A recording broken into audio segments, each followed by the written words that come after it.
Nas últimas semanas estreou a animação Abominável da DreamWorks. O filme tem sido muito bem recebido pela crítica internacional e pela nacional também.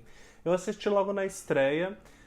Eu até comentei na época que o filme chegou a ser, pra mim, um dos melhores da DreamWorks, só que agora eu digeri ele um pouquinho melhor, tem umas outras opiniões.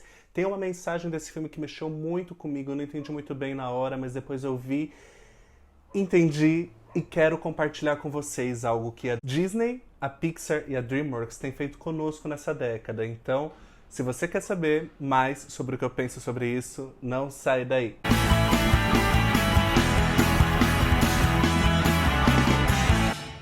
Olá, bem-vindos ao canal Orelhas e Tiaras. Aqui a gente fala sobre Disney e sobre teatro musical, além de animações, como o caso do Abominável.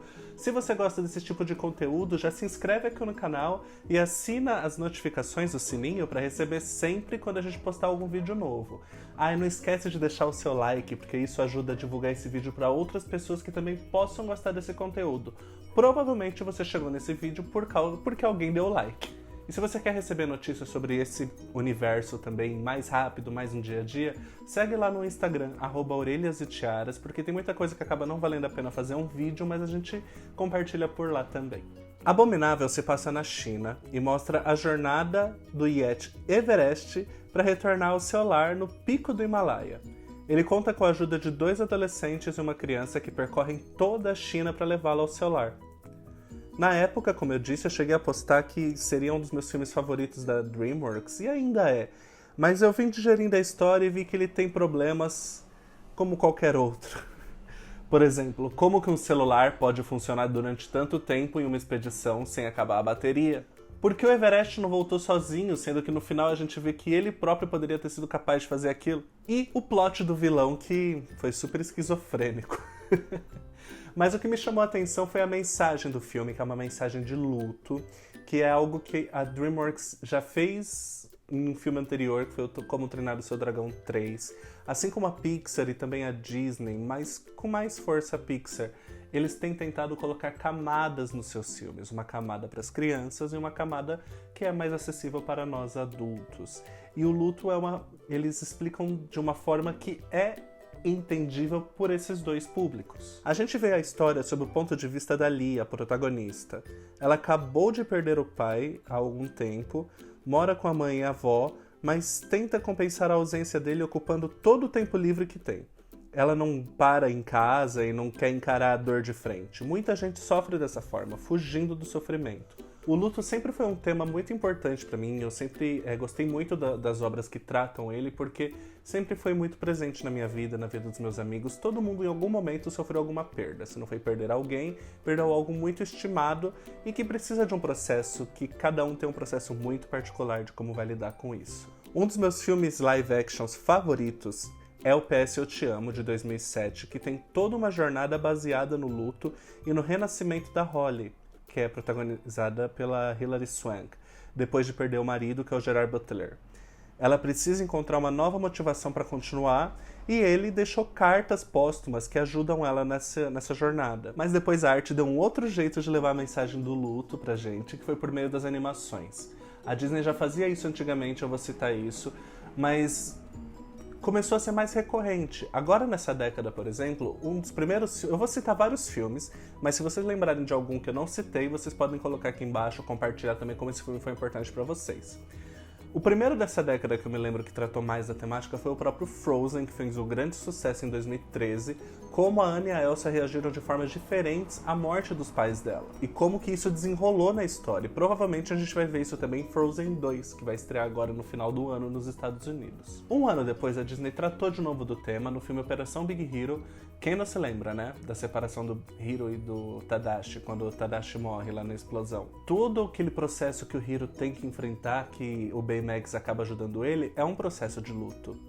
Depois, em 2016, a gente viu com a Moana e a avó dela, que ela teve que carregar também aquele sentimento de perda da avó e usou isso para conseguir ir adiante. Ela usou a jornada como uma forma de luto. A gente teve o Viva a Vida é uma Festa da Pixar, que, né, fala sobre isso. Ele não fala só sobre a morte, mas ele fala sobre o processo de perda e como lidar com isso de uma forma muito madura. Talvez seja um dos exemplos mais emblemáticos recentemente. Viva se tornou meu filme favorito da Pixar por tratar desse assunto de uma forma tão madura, mas ao mesmo tempo tão leve. E assim, todo mundo pode assistir o filme, entender e não sair dele carregado, pesado, sabe? Ele te emociona, mas te apresenta uma mensagem triste de uma forma positiva. Então eu gostei muito do Viva, acho que ele é um dos grandes emblemas de como esse tema foi tratado. Procurando Dory também teve um pouco disso, quando a Dory lembra dos pais e no final quando eles se reencontram, mas menos.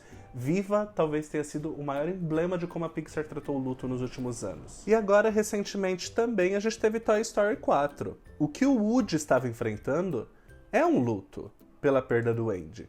E a reação dele é mascarar a dor, tentando cuidar de todo mundo e todos, e até do garfinho, ele tenta de qualquer forma mascarar a dor dele. E historicamente, como eu já havia dito, as animações também já trataram desse tema, mas mais espaçado. A morte é um tema sempre presente nos filmes e nas animações, desde a Branca de Neve, a morte da mãe do Bambi, mas como a morte influencia na vida das pessoas e como elas lidam com isso é um outro assunto. Um filme mais antigo que a gente pode tratar, que ele esse ano voltou aos cinemas, mas não teve a mesma força do primeiro, pelo menos nesse quesito, foi o próprio Rei Leão, porque o Simba, ele simplesmente, ele não escolheu, ele foi empurrado a fugir do problema, a tratar o luto como algo, deixa pra lá, deixa eu viver minha vida, vou Hakuna Matata.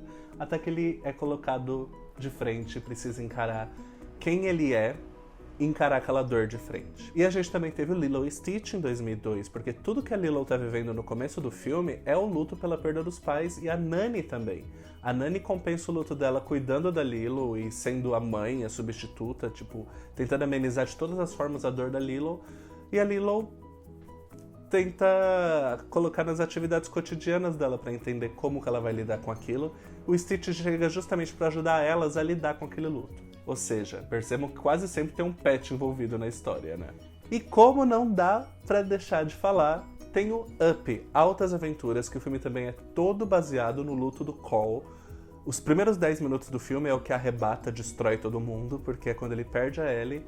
E aí ele tem que lidar com aquilo e ele não tem um pet, propriamente dito, mas ele tem o Russell, que é quem vai ajudar ele indiretamente a lidar com isso. No ano que vem, teremos essa discussão provavelmente nas duas animações da Pixar, Dois Irmãos e Soul.